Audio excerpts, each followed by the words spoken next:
Okay, this is the second lecture video for Module 2. In this lecture video, I will be discussing energy flow through ecosystems. So your learning objectives are to describe the three basic types of ecosystems. You need to be able to differentiate between a food chain and a food web, describe the following trophic levels: producer, primary consumer, secondary consumer, apex consumer, and decomposers. I would like you to describe how producers versus consumers acquire energy and define the term biomagnification. So you can basically divide ecosystems into three main categories. There are freshwater ecosystems, marine ecosystems, and terrestrial. So for the freshwater ecosystems, these include 1.8% of the Earth's surface, and you can consider freshwater, lakes, rivers, streams, and springs. Now, the interesting thing about freshwater ecosystems is that most of our water on Earth is actually in the form of ice. A lot of the other water is salt water in the ocean, and then a very small percentage is the fresh water that we have access to. Now, marine ecosystems take up 75% of the Earth's surface, and you can divide these into three different types of marine environments: the shallow ocean, deep water, and deep ocean bottom. So the shallow ocean includes coral reefs. Now, these are one of the most diverse and productive ecosystems on Earth, on lines with like the tropical rainforest. Deep ocean water contains organisms that we call phytoplankton. These are very small organisms in the ocean, and they actually conduct photosynthesis. So 40% of the photosynthesis on Earth is conducted by phytoplankton. These also serve as a food source for a lot of our marine organisms. And then the deep ocean bottom is obviously where light does not penetrate. Now, our terrestrial ecosystems, the term terrestrial means land. These ecosystems are divided into biomes, and we characterize a biome based on the plant community and the climate in that region. So you'll have like a desert biome, a tundra, deciduous forest, which deciduous forests are like broadleaf types of trees. There are also like conifer forests, which are trees with needles on them, like pine trees. So there are many different biomes on Earth, and these all make up what we call the terrestrial ecosystem.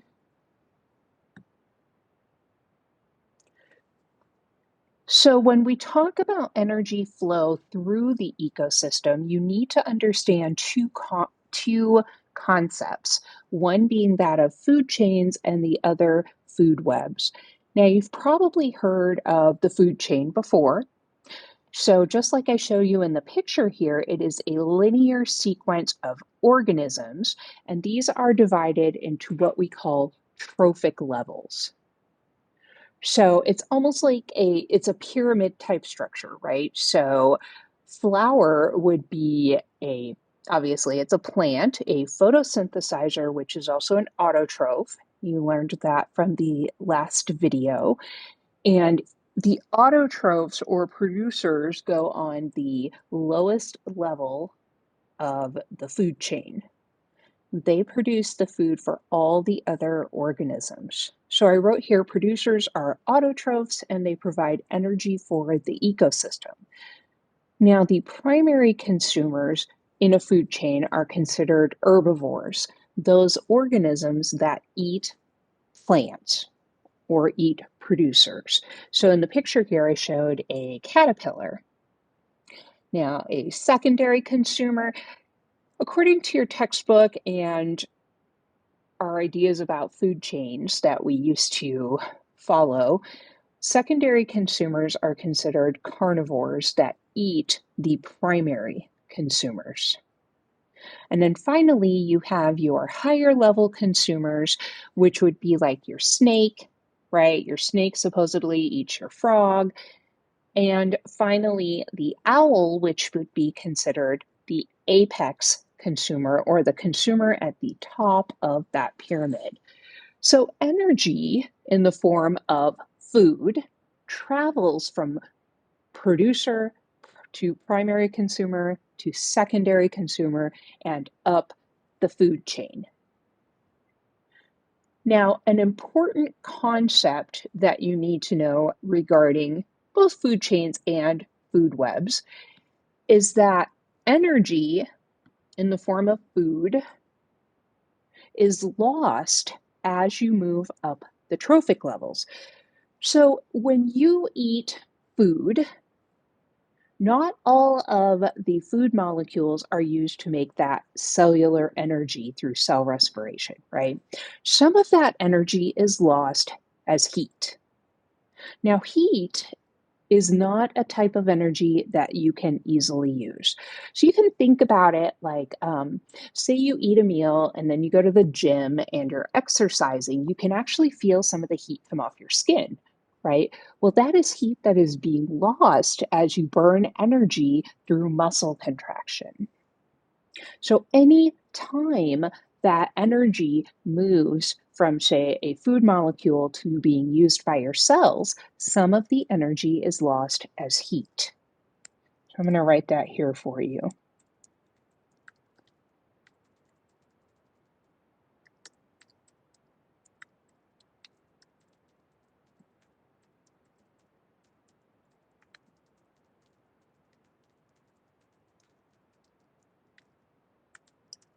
Okay, so what I wrote here is every time energy is transferred from one organism to another, some of it is lost as heat and it is no longer usable by organisms, right? It's going out into like the atmosphere, into the general environment. Now, the reason that this is important is if when you move up a trophic level, say from producer to primary consumer, only 10% of the energy from the producers is available to the primary consumer. So let me write that here for you.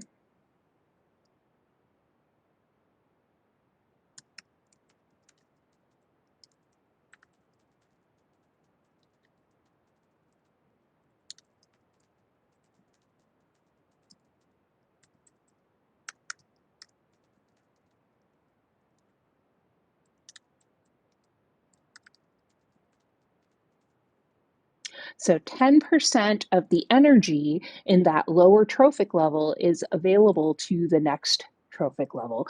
And what that means is that you need a lot of producers to support just a few of those apex consumers. That's why you would have, say, a ton of plants, but only like a small number of owls, right? Because you're losing energy each trophic level that you move up that pyramid.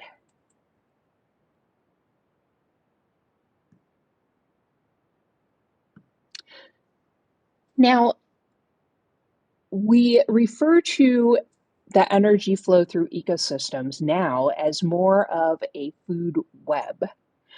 It is a more accurate description of energy flow. And the reason that we call it a food web is that you can show the interaction between organisms at multiple trophic levels at the same time. So let's take a look at this image here. There are arrows all over the place, right? So there is an arrow going, if you can see my pointer, from this plant here. The arrow is pointing to the butterfly. So the arrow goes from the organism that is eaten to the organism that is consuming. So if you look down here, the arrow is going from the plant to the butterfly because, oops, it is the caterpillar in this case that consumes that plant. Now, the next arrow would go from the butterfly to the frog because the frog eats the butterfly. But now here's the reason that a food web is valuable. As you can see here, if you look at the frog, it shows the frog eats the butterfly and caterpillar. It is eaten by the snake and it is eaten by the eagle, right? So I'm showing multiple interactions at the same time.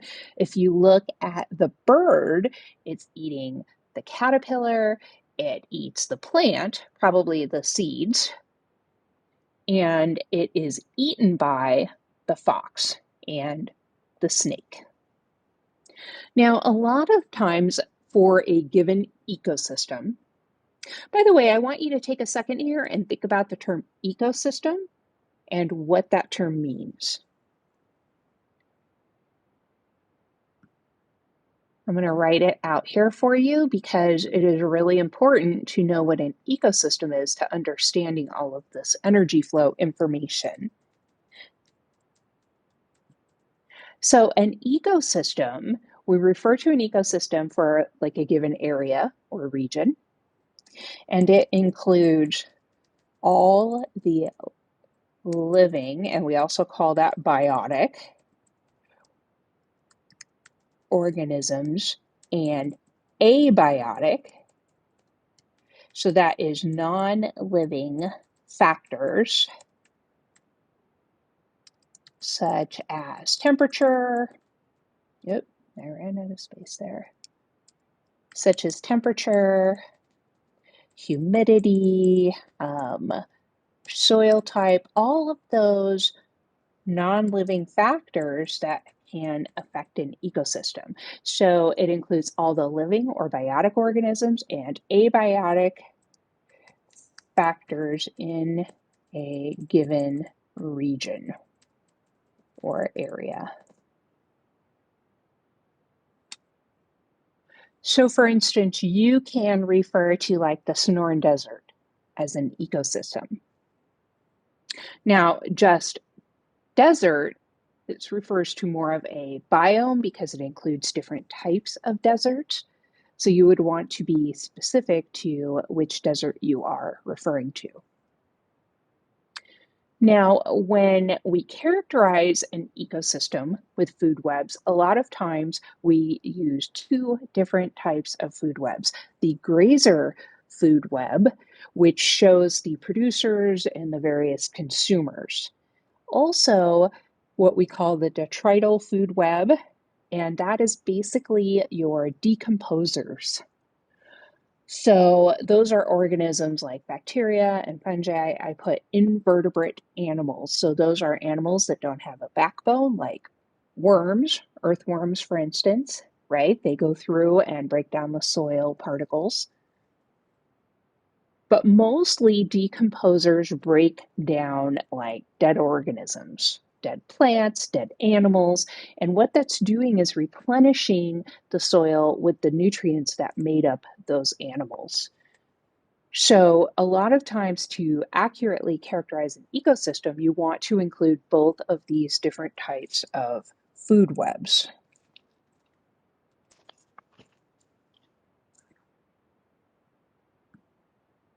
Now, this is very similar to the autotroph heterotroph slide I gave you earlier, but I want to reinforce this concept in the context of food webs.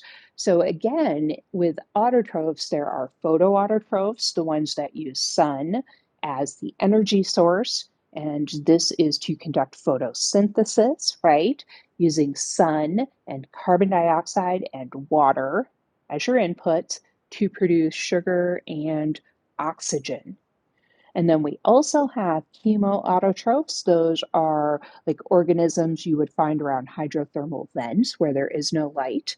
They break down chemicals like hydrogen sulfide to make sugar. And then, of course, we have the heterotrophs, which obtain energy by consuming other organisms.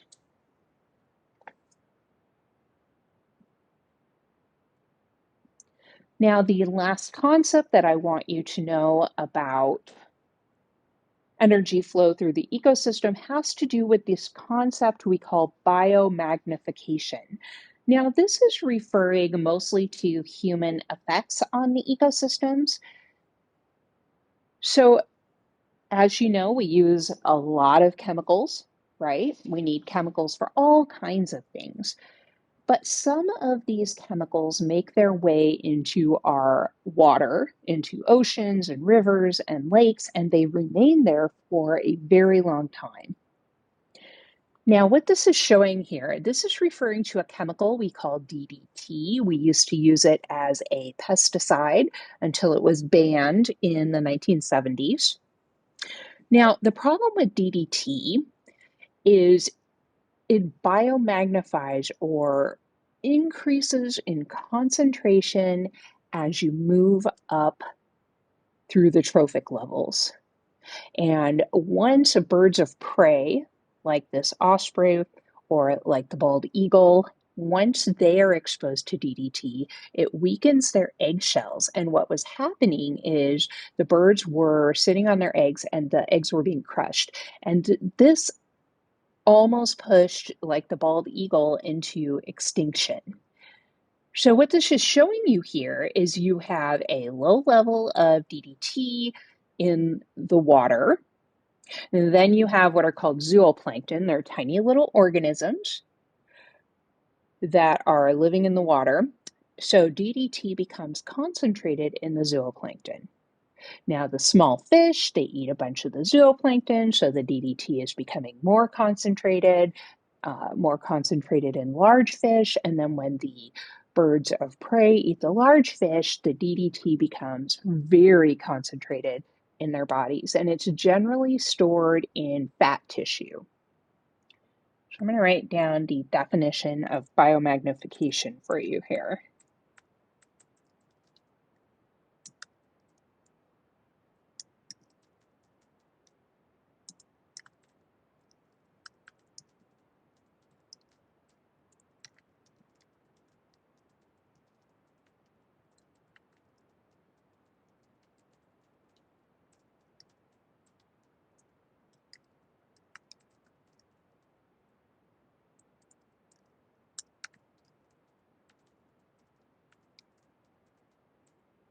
Okay, so a toxic chemical like DDT increases in concentration in the fatty tissues of organisms as you move up through the trophic levels.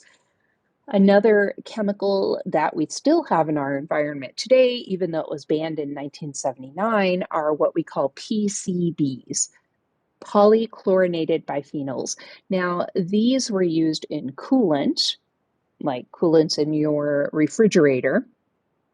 And these PCBs made it into our waterways, primarily because of poor disposal practices.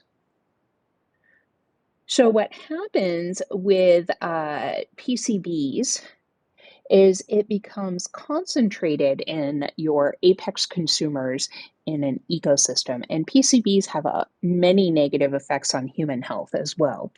Now, this accumulation of toxins in your top predators is one of the reasons why it is recommended that pregnant women and children do not consume large amounts of, say, tuna or salmon, because these are predatory fish that are higher up in the trophic levels.